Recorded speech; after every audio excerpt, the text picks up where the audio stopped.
الحمد لله رب العالمين أشهد أن لا إله إلا الله وحده لا شريك له وأشهد أن سيدنا ومولانا محمدا عبده ورسوله صلى الله تبارك وتعالى عليه وعلى آله وأصحابه وذرياته أجمعين. أما بعد فعن عبد الله رضي الله تعالى عنه قال كان رسول الله صلى الله تعالى عليه وسلم يقول في دعائه اللهم إني أسألك الهدى والتقى والعفاف والغنى أو كما قال عليه الصلاة والسلام. معزز علماء کرام، اساتذہ گرامی قدر، طلبہ عزیز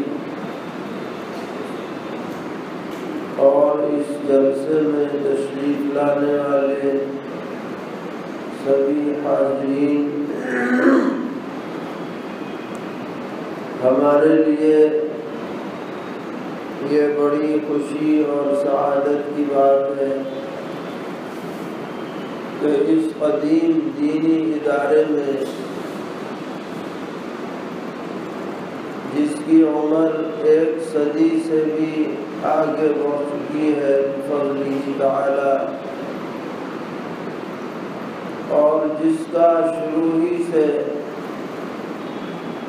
اکابر علماء سے مضبوط رابطہ رہا ہے، اس مدرسے کے اس مبارک جلسے میں حاضری کی سعادت حاصل ہو رہی ہے.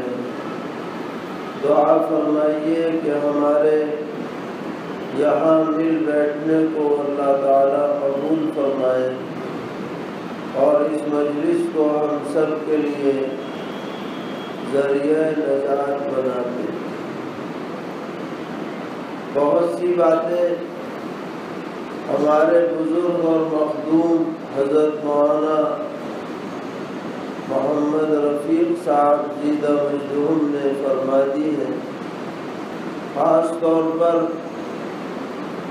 ان فضلاء کے لیے جن کو دستار بندی سے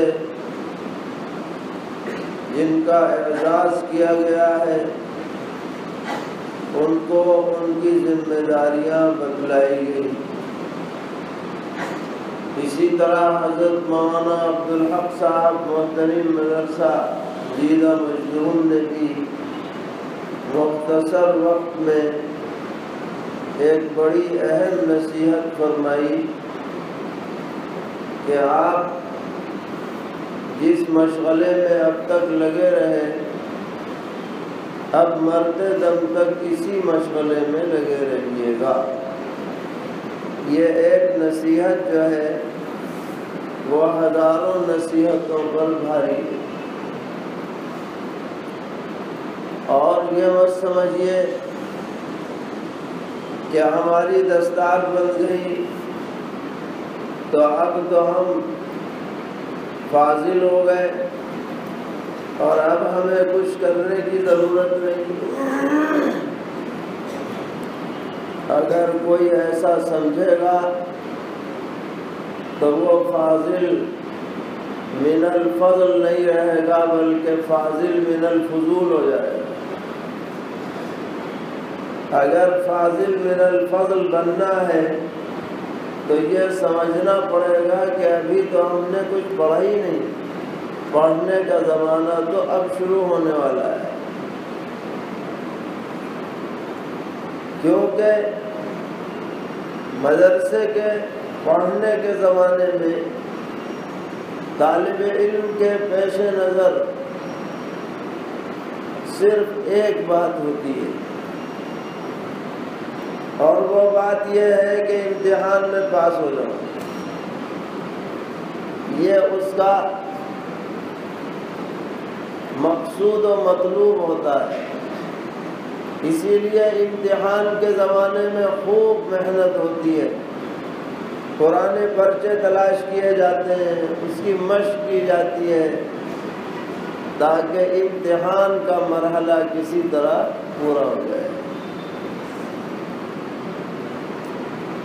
لیکن آدمی جب میدان عمل میں نکلتا ہے اور جو علم یہاں پڑھا ہے اس کو دوسروں تک پہنچانے کی ذمہ داری اس پر آتی ہے، تو اب ہر دن امتحان ہوتا ہے، ہر وقت امتحان ہوتا ہے، اور جو اس میں لگا رہے گا وہی کامیابی سے سرفراز ہوتا رہے گا۔ علم زندہ کیسے رہے؟ تو حضرات اکابر نے تجربے کی روشنی میں یہ بات فرمائی کہ علم تازہ رہتا ہے تعلیم و تدریس سے، کہ آپ جہاں بھی رہیں تعلیمی اور تدریسی سلسلہ منقطع نہ ہونے دیں، تو آپ کا پڑھا ہوا علم انشاءاللہ تازہ رہے گا، بڑھے گا، بڑھتا رہے گا۔ ابھی آپ سن رہے تھے شیخ الاسلام حضرت مولانا سید حسین احمد مدنی نور اللہ مرقدہ کہ تحریکات کا زمانہ ہے، صبح کہیں ہے، شام کہیں ہے، دن کہیں ہے، رات کہیں ہے، اور دارالعلوم کا مسند تدریس ہے، صدارت تدریس ہے، آپ مدرسے کے شیخ الحدیث ہیں، اور کتنی اہم کتابیں، بخاری شریف بھی اور ترمذی شریف بھی، اور اساتذہ جانتے ہیں کہ یہ دونوں کتابیں بہت گہرے مطالعے کو چاہتی ہے، اس کے بغیر آدمی اس کا حق ادا کر ہی نہیں سکتا۔ مگر اس مسلسل مصروفیت کے باوجود سفر سے لوٹ کے آ رہے ہیں، گھنٹہ بج رہا ہے، طلبہ دوڑے چلے جا رہے ہیں دارالحدیث کی طرف، رات میں 12 بجے بھی سبق شروع، کبھی 1 بجے بھی شروع۔ یہ شیخ الاسلام رحمۃ اللہ علیہ کو مقام کیسے حاصل ہوا، یہ علمی استحضار کیسے ہوا، اور آپ ان کی چھپی ہوئی تقریر دیکھیے، تقریر ترمذی ہو یا درس بخاری ہو، تو جو باتیں بڑی بڑی لمبی کتابوں میں حاصل نہیں ہیں وہ وہاں چند جملوں میں موجود ہیں۔ اساتذہ اس کے قدر جانتے ہیں۔ یہ نہیں کہ سب روا روی میں سبق چل رہا ہے، ایک ایک موضوع پہ مکمل شرح صدر کے ساتھ بحث ہو رہی ہے۔ یہ استحضار کیسے حاصل ہوا؟ کبھی ہم نے اس پر غور کیا؟ حضرت شیخ الاسلام رحمۃ اللہ علیہ کا نام تو بہت لیا جاتا ہے، لیکن یہ نہیں سوچا جاتا کہ حسین احمد سے وہ شیخ الاسلام بنے تو کیسے بنے۔ بظاہر اسباب یہ مقام ان کو کیسے حاصل ہوا، تو اس کے اوپر ایک ہلکی سی روشنی کہ جب آپ دورہ حدیث شریف سے فارغ ہو گئے تو آپ کے والد صاحب سید حبیب اللہ مہاجر مدنی رحمۃ اللہ علیہ انہوں نے اپنے سب گھر والوں کے ساتھ ہجرت کا ارادہ کر لیا۔ حضرت مدنی رحمۃ اللہ علیہ 9 عمر تھے اور حضرت شیخ الہند رحمۃ اللہ علیہ کی سرپرستی میں دیوبند میں آپ کا قیام تھا۔ حضرت شیخ الہند کو پتہ چلا کہ یہ جا رہے ہیں اور والد کا اصرار ہے، تو آپ نے فرمایا کہ ٹھیک ہے چلے جاؤ، اور وہاں جا کر مکہ معظمہ میں حضرت حاجی امداد اللہ مہاجر مکی رحمۃ اللہ علیہ سے بھی استفادہ کا موقع ملے گا۔ اور جب جانے کا دن آیا تو حضرت شیخ الہند بذات خود اپنے شاگرد رشید کو الوداع کہنے کے لیے دیوبند کے اسٹیشن تک تشریف لائے، اور جب ٹرین آ گئی اور جدائی کا وقت آیا تو اپنے چہیتے شاگرد کو سینے سے لگایا اور یہ نصیحت کی کہ میاں حسین احمد پڑھانا مت چھوڑنا، چاہے 2-1 طالب علم کیوں نہ ہوں۔ میاں حسین احمد پڑھانا مت چھوڑنا، چاہے 2-1 طالب علم کیوں نہ ہوں۔ یہ نصیحت کیوں کی؟ کیونکہ اس کے بغیر علم تازہ نہیں رہتا، اس کے بغیر علم زندہ نہیں رہتا۔ وہ شاگرد بھی کیسا تھا کہ اس نے استاد اعظم کی یہ نصیحت گرہ سے باندھ لی اور مدینہ منورہ جا کر مسجد نبوی میں ایسے انداز میں درس دینا شروع کیا کہ جس کی نظیر نہیں ملتی۔ حضرت نے نقش حیات میں لکھا ہے کہ وہاں لوگ شروحات سامنے رکھ کے درس دیتے تھے، اور میں نے یہ طریقہ اپنایا کہ جو درس صبح کو دینا ہوتا جس کتاب کا، رات میں سارا متن اس کا رٹ لیتا تھا اور بغیر کتاب کے درس دیتا تھا۔ ہفتے میں صرف منگل کی رات میں سونا نصیب ہوتا، بقیہ سب راتیں جاگ کے گزرتی تھی۔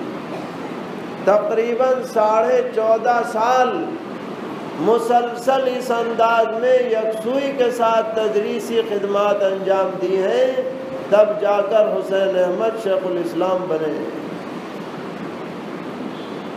تب جا کر یہ علمی رسوخ حاصل ہوا کہ تمام تر مصروفیات کے باوجود جب آپ مسند تدریس پر بیٹھتے ہیں تو سارا ذخیرہ علوم کا سامنے آ جاتا ہے۔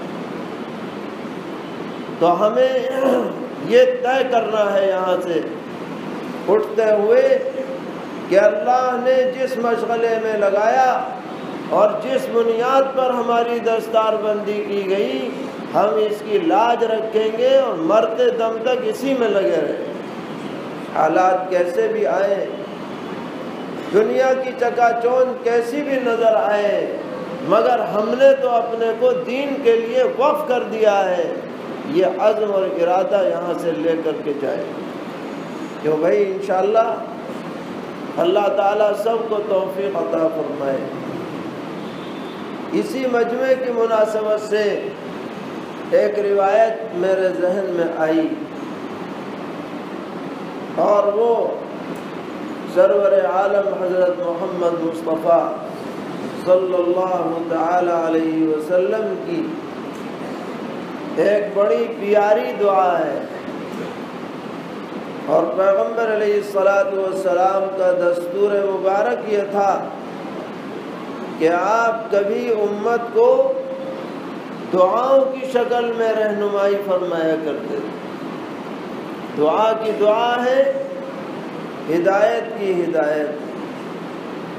چنانچہ حضرت عبداللہ ابن مسعود رضی اللہ تعالی عنہ فرماتے ہیں کہ پیارے آقا صلی اللہ تعالی علیہ وسلم کی یہ دعا میں نے خود سنی ہے کہ آپ اس طرح اللہ سے مانگتے تھے اللہم انی اسألک الہدی والتقی والعفاف والغنی.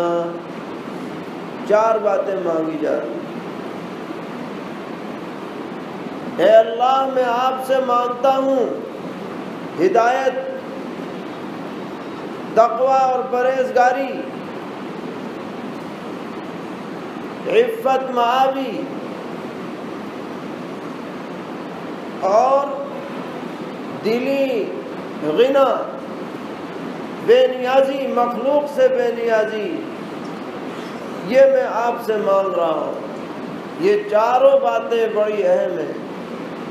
پیغمبر علیہ السلام نے یہ دعا مانگ کر امت کو ہدایت دی کہ یہ تمہارے لیے قیمتی چیزیں ہیں جنہیں تمہیں ہر وقت پیش نظر رکھنا ہے اور اللہ سے مانگتے رہنا ہے.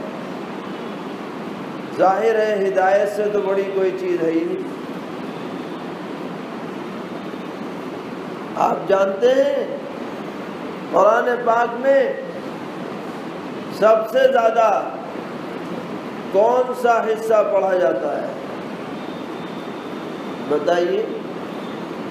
یہ فضلاء کرام بتائیں گے سب سے زیادہ قرآن میں کون سا حصہ دنیا میں پڑھا جاتا ہے؟ سورہ فاتحہ. ماشاءاللہ صحیح جواب دیا. قرآن پاک میں خود اللہ تعالیٰ نے احسان جتلایا. وَلَقَدْ آتَيْنَاكَ سَبْعًا مِنَ الْمَثَانِي وَالْقُرْآنَ الْعَظِيمِ. ہم نے آپ کو 7 ایسی آیتیں عطا کی ہیں جو بار بار پڑھی جاتی ہیں اور جو قرآن عظیم کہلائے جانے کے لائق ہیں. خلاصہ قرآن ہے سورہ فاتحہ. ہر نماز میں پڑھی جاتی ہے، ہر رکعت میں پڑھی جاتی ہے. آپ جانتے ہیں سورہ فاتحہ کا جزو اعظم کیا ہے؟ سورہ فاتحہ کا جزو اعظم جو ہے وہ اس کی 4تھی آیت ہے. کون سی آیت؟ اس سے پہلے 4 آیتیں تمہید کی ہیں اور بعد کی 2 آیتیں اس کی تشریح سے متعلق ہیں. لب لباب کیا ہے؟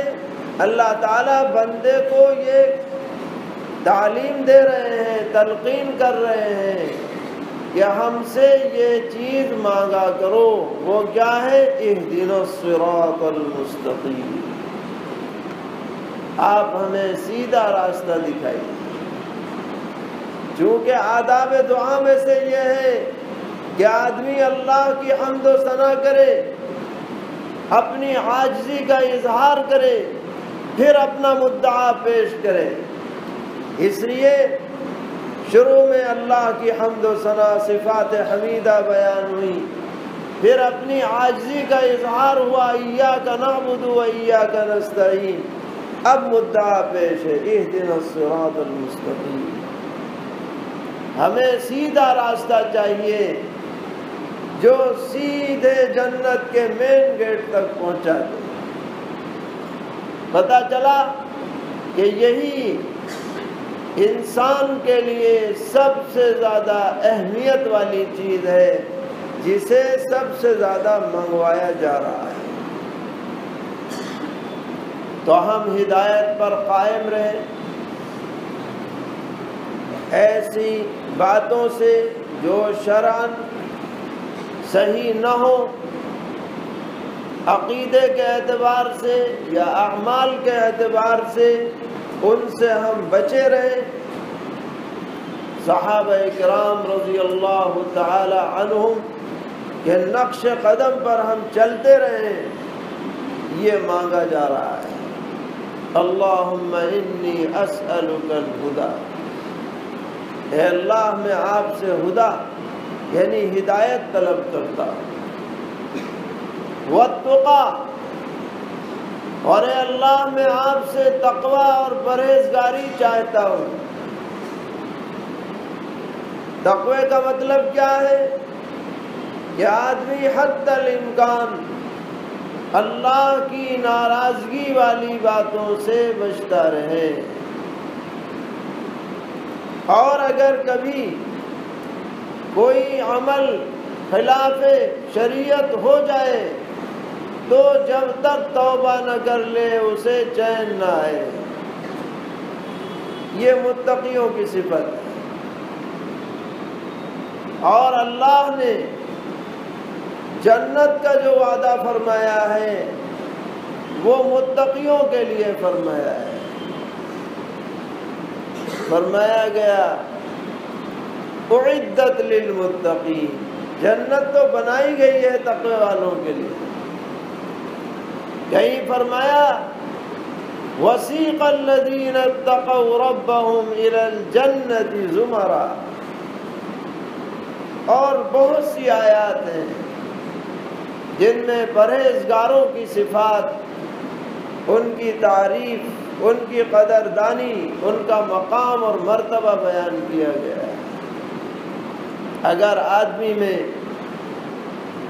تقوی والی صفت آ جائے انشاءاللہ وہ دنیا میں بھی سرخرو رہے گا، آخرت میں بھی اس کو عزت ملے گی۔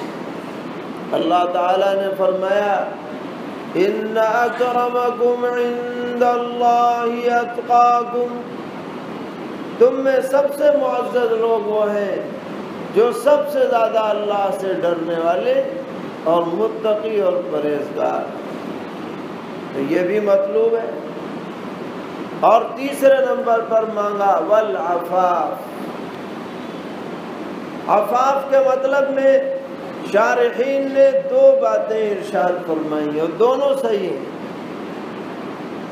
ایک مطلب یہ ہے کہ آدمی بدکاری سے، بے حیائی کی باتوں سے محفوظ رہے، یہ عفاف، پاک دامن رہے۔ جو شریعت نے حدود متعین کی ہے، کسی اجنبی پر نظر نہ پڑے، اجنبی عورت کے ساتھ تنہائی نہ ہو، اجنبی عورت کے ساتھ بے تکلفی نہ ہو، اجنبی کے ساتھ سفر نہ ہو۔ جب یہ چیزیں نہ ہوں گی تو آگے بات بڑھے گی نہیں۔ اللہ سے ڈرتا رہے آدمی کہ اگر خدا نہ کرے کوئی غلطی ہو جائے تو اللہ کی پکڑ بہت سخت ہے، اور دنیاوی اعتبار سے بھی ہماری شریعت میں جتنی سخت سزا بے حیائی کے اوپر مقرر ہے اتنی کسی کے لیے نہیں۔ حضرات علماء یہاں تشریف فرمائیں، اگر کسی جگہ اسلامی نظام حکومت قائم ہو اور کوئی برائی کر جائے جنسی اعتبار سے اور اس کا شرعی ضوابط کے اعتبار سے ثبوت ہو جائے تو اگر یہ آدمی کنوارا ہے تو برسر عام 100 کوڑے لگے، کوئی سفارش منظور نہیں۔ اتنی بے عزتی کہ شریف آدمی تو ڈوب کے مر جائے، سارے شہر والوں کو پتہ چل جائے گا کہ یہ بدکار ہے، دوسرے ڈر جائیں گے، ہمت نہیں کریں گے برائی کی۔ اور اگر خدا نہ کرے یہ برائی کرنے والا شادی شدہ ہے، اس کے پاس حلال راستہ موجود تھا پھر بھی اس نے حرام اختیار کیا اور اس کا ثبوت ہو گیا، شریعت کہتی ہے اسے میدان میں کھڑا کر کے اتنا مارو پتھروں سے کہ مر جائے، خس کم جہاں پاک۔ یہ ساری باتیں کیوں مقرر کی گئیں؟ تاکہ دنیا سے فواحش کا خاتمہ ہو جائے، انسان بنا رہے، انسان کتے بلی کے راستے پہ نہ چلے، کیڑے مکوڑوں کے راستے پہ نہ چلے، بلکہ انسان کی انسانیت باقی رہے۔ العفاف، یہ بہت بڑی چیز۔ آج کے دور میں جو عفت مآب انسان ہے وہی اللہ کا ولی ہے، وہی اللہ کی نظر میں محبوب ہے۔ آخرت میں ایسے لوگوں کو عرش کا سایہ ملنے والا ہے جو گناہ کے اسباب کو اختیار کرنے پر قادر ہونے کے باوجود گناہ سے بچ جائے، اللہ نے اس کو اپنے عرش کے سائے میں بٹھانے کا اعلان کیا ہے۔ تو العفاف۔ اور چوتھی چیز ہے الغنا، یہ خاص طور پر ہمارے خدام دین کے لیے بڑی اہمیت رکھنے والی چیز۔ غنا کا مطلب یہ نہیں ہے کہ بہت مال و دولت آدمی کے پاس ہو، گھر کا گھر بھرا ہوا ہو، بیگھے کے بیگھے اور کیا کہتے ہیں ایکڑ سے زیادہ ایکڑ آدمی کے پاس ہو، نہیں، بلکہ غنا کا مطلب ہے دل مطمئن ہو، جتنا بھی ہو اس پہ راضی ہو اللہ سے۔ فرمایا پیغمبر علیہ السلام نے لیس الغنا عن کثرت العرض انما الغنا غنا النفس، بہت مال و دولت ہونے کا نام غنا نہیں ہے، غنا ہے دل کے غنی ہونے کا نام۔ جھوپڑے میں ہے، جو بھی ملا ہے اس پہ خوش ہے، یہ غنی ہے۔ بڑے محل میں ہے لیکن جو ملا اس پر خوش نہیں ہے، آگے کی طلب ہے، یہ فقیر ہے۔ تو الغنا غنا النفس، انما الغنا غنا النفس، یہ مانگا جا رہا ہے۔ مسلم شریف میں روایت ہے، ترمذی شریف میں، کہ نبی اکرم صلی اللہ تعالی علیہ وسلم نے ام المومنین حضرت عائشہ صدیقہ رضی اللہ عنہا سے فرمایا مالداروں کی صحبت میں زیادہ مت بیٹھا کرنا، ایاکی و مجالست الاغنیاء۔ راوی کہتے ہیں کہ میں جب تک مالداروں کے ساتھ بیٹھتا اٹھتا رہا مجھے کبھی دلی سکون نصیب نہیں ہوا۔ ہر وقت دماغ میں یہ ٹینشن رہتی تھی، اس کی گاڑی اچھی ہے میرے پاس ایسا نہیں، اس کا گھر اچھا ہے میرے پاس ایسا نہیں، ہر وقت ٹینشن میں رہا۔ اس کے بعد میں نے فقراء کے ساتھ اٹھنا بیٹھنا شروع کیا تو مجھے دلی سکون نصیب ہوا کہ اللہ نے جو مجھے عطا کر رکھا ہے وہ ان کو نصیب نہیں، دلی سکون نصیب ہوا۔ یہ ہے الغنا غنا النفس۔ خصوصاً علماء کو اور دین کی خدمت میں لگے رہنے والوں کو مستغنی بن کر زندگی گزارنی۔ آپ یہ سمجھ لیں کہ اللہ نے آپ کو جو علم دین کی شکل میں، قرآن پاک کی شکل میں، احادیث شریفہ کی شکل میں جو دولت عطا کی ہے، اللہ کی قسم ساری دنیا اس جیسی سینکڑوں دنیا بھی ہو جائے، وہ سب جمع بھی کر لی جائے تو ایک آیت کا بھی بدلہ نہیں ہو سکتی، ایک آیت کا بھی بدلہ نہیں۔ اللہ نے وہ دولت آپ کو عطا کی ہے، اس لیے اس دولت کو کبھی بھی دنیا کے ٹھیکروں کے سامنے قربان نہیں کرنا ہے۔ ہماری عزت ہمارے استغنا میں ہے، ہماری عزت ہمارے اپنے حال پر راضی رہنے میں ہے، یہ مانگا جا رہا ہے۔ تو الغنا سے یہ مراد نہیں ہے کہ کثرت مال مانگا جا رہا ہے، بلکہ غنا نفس مانگی جا رہی ہے۔ پیارے آقا صلی اللہ تعالی علیہ وسلم نے بہت اچھی دعا فرمائی اپنے اہل بیت کے لیے، اور آدمی اپنے گھر والوں کے لیے زندگی کا جو معیار پسند کرتا ہے وہی معیار سب سے اچھا سمجھا جاتا ہے۔ اور ہمیں یقین ہے کہ اگر آپ دنیا میں یہ دعا کر کے چلے جاتے کہ الہ العالمین میری اولادوں کو، میری نسلوں کو سرمایہ دار بنا دیجئے، لکھ پتی کروڑ پتی بنا دیجئے، تو ہر آپ کے خاندان کا فرد قیامت تک مالدار رہتا۔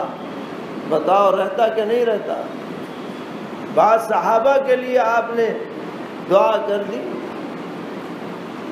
حضرت انس رضی اللہ تعالیٰ عنہ کے لیے دعا کی، اللہم اکثر مالہ وولدہ وادخلہ الجنہ، اے اللہ انس کے مال میں برکت دے، انس کی اولاد میں برکت دے، انس کو جنت میں داخل کر دے۔ تو مال کی برکت کا یہ حال تھا کہ ان کے باغ میں سال میں 2 مرتبہ پھل آتے تھے، اور جس کاروبار میں ہاتھ ڈال دیا وہ سونا بن گیا۔ حضور کی دعا کی برکت اولاد اتنی ہوئی کہ فرماتے ہیں 125 اولادوں اور اولادوں کی اولادوں کو تو میں دنیا میں اپنے ہاتھوں سے دفن کر چکا ہوں، جو باقی ہیں ان کا تو پتہ ہی نہیں کتنے ہیں، پورا محلہ آباد ہو گیا۔ تو آپ اگر دعا کر دیتے کہ میری نسلوں میں سب کے سب کروڑ پتی ہوں، لکھ پتی ہوں، ارب پتی ہوں، بتاؤ ہو جاتے کہ نہیں ہو جاتے؟ لیکن آپ نے کیا دعا کی، سبحان اللہ، کیا دعا فرمائی، اللہم اجعل لآل محمد، اللہم اجعل رزق آل محمد قوتا۔ کیا بہترین دعا مانگی، الہ العالمین ہمارے خاندان والوں کی روزی برابر سرابر کر دیجئے، نہ اتنی زیادہ کہ طغیان کا سبب ہو، نہ اتنی کم کہ ذلت کا سبب۔ کیا بہترین دعا مانگی، اللہم اجعل رزق آل محمد قوتا۔ برابر سرابر معاملہ رہے گا تو جھگڑے رگڑے بھی نہیں ہوں گے، برابر سرابر تھے، کھاتے پیتے چلے گئے، اب جو رہ گئے بعد میں وہ اپنا خود سنبھالے، اور زیادہ چھوڑ کے جاؤ گے تو پھر جھگڑے بھی ویسے ہی۔ تو پتہ چلا کہ معاشی اعتبار سے اس سے زیادہ اچھی دعا اولاد کے لیے اور کچھ ہو ہی نہیں سکتی جو حضور نے اپنی اولاد کے لیے مانگی، اللہم اجعل رزق آل محمد قوتا۔ تو یہ 4 باتیں مانگی گئیں، ہدایت، تقوی پرہیزگاری، عفت معابی اور پاک دامنی، اور غنا۔ اور عفت معابی کا میں نے بتایا کہ ایک مطلب تو عفت معابی کا ہے، اور ایک عفاف کا دوسرا مطلب یہ ہے کہ دوسروں کے سامنے ہاتھ نہ پھیلاؤ، یہ تعفف سے بنا ہے، دوسروں کے سامنے ہاتھ مت پھیلاؤ۔ پیغمبر علیہ السلام نے فرمایا کہ جو آدمی فقر و فاقے میں مبتلا ہو اور مخلوق کے سامنے ہاتھ پھیلا دے، فرمایا کبھی بھی اس کی ضرورت ختم نہیں ہوگی، ہر وقت محتاج ہی رہے گا۔ اور اگر آدمی فقر میں مبتلا ہوا مگر مخلوق کے سامنے اس نے ہاتھ نہیں پھیلایا، بلکہ خالق کے سامنے روتا گڑ گڑاتا رہا، اس سے مانگتا رہا، فرمایا اللہ تعالیٰ ضرور اسے نوازیں گے 2 طرح سے، یا تو فوری طور پر روزی کا انتظام ہو جائے گا، یا اپنے پاس بلا لیں گے، وہاں روزی عطا کریں گے، یا تو موتن عاجلن ہو جائے گی یا رزقن عاجلن ہو جائے گا۔ تو عفاف کا ایک مطلب یہ بھی، تو ہم یہ ارادہ کر لیں یہاں پر کہ انشاءاللہ یہ دعا اپنی دعاؤں میں شامل کریں، اللہم انی اسألک الہدی والتقی والعفاف والغنی۔ علماء طلبہ کے لیے یاد کرنا آسان ہے، جو ہمارے دیگر بھائی موجود ہیں ان کے لیے اگر یہ یاد کرنا مشکل ہو تو اپنی زبان میں مانگ لیں، اللہ کے ہاں تو ایسی کوئی قید ہے نہیں، گجراتی میں مانگ لو، اردو میں مانگ لو، اور کوئی زبان آتی ہے اس میں مانگ لو۔ ترجمہ: اے اللہ ہدایت عطا کر، تقوی عطا کر، پاک دامنی عطا کر، دلی غنا عطا کر، یہ مانگ لو۔ تو وہی ارادہ کر رہے ہیں انشاءاللہ، نمازوں کے بعد مانگو، آخر شب میں مانگو، حج عمرے کو جاؤ وہاں مانگو، اور دیگر مقبول مقامات پر مانگو۔ اللہ سے مانگنے والے بن جاؤ۔ جو اللہ سے مانگنے والا بن جائے گا وہ کبھی محروم نہ رہا ہے نہ رہے گا، مزے میں رہے گا۔ اس نے جڑ پکڑ لی، جو جڑ پکڑ لے وہ کبھی پریشان نہیں ہوتا، اور جو پتوں پہ اپنا تکیہ کرے تو پتے جلدی ہوا دے دیتے ہیں، ٹہنیاں جلدی ہوا دے دیں گے، جو جڑ پکڑ لے گا وہ پکڑے رہے، کھوٹا پکڑا رہے۔ تو بندے کو اپنے رب کا کھوٹا پکڑ لینا چاہیے کہ جی میں تو آ گیا، بس اب تو لے کے جاؤں گا، میں کچھ نہیں جانتا۔ بس جب ڈٹ کے پکڑ لے گا تو دیے ضرور ملے گا، نہ ملنے کا کیا سوال۔ ڈٹ جائے بالکل کہ میں تو آ گیا، بس اب کہیں نہیں جانے والا، میں تو لے کے جاؤں گا، تو ضرور ملے گا۔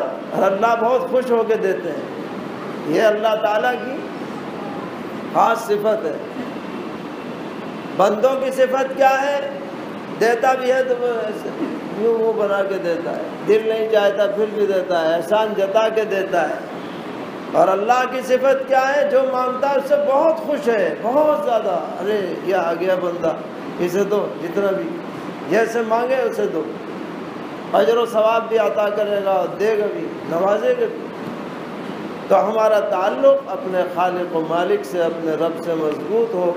اللہ تعالی ہم سب کو توفیق عطا فرمائے اور ان دعاؤں کو پوری امت کے حق میں قبول فرمائے۔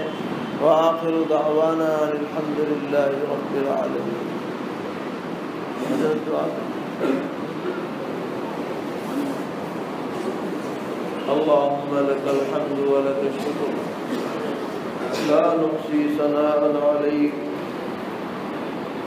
أنت كما أثنيت على نفسك ولله الحمد رب السماوات ورب الأرض رب العالمين وله الكبرياء في السماوات والأرض وهو العزيز الحكيم اللهم صل وسلم وبارك وترحم وتحنن على سيدنا وحبيبنا وشفيعنا ومولانا محمد وعلى آل سيدنا وحبيبنا وشفيعنا ومولانا محمد كما صليت وسلمت وباركت وترحمت وتحننت على سيدنا إبراهيم وعلى آل سيدنا إبراهيم إنك حميد مجيد الہ العالمین ہم سب کے گناہوں کو معاف فرما، ہماری غلطیوں سے درگزر فرما، کوتاہیوں سے صرف نظر فرما،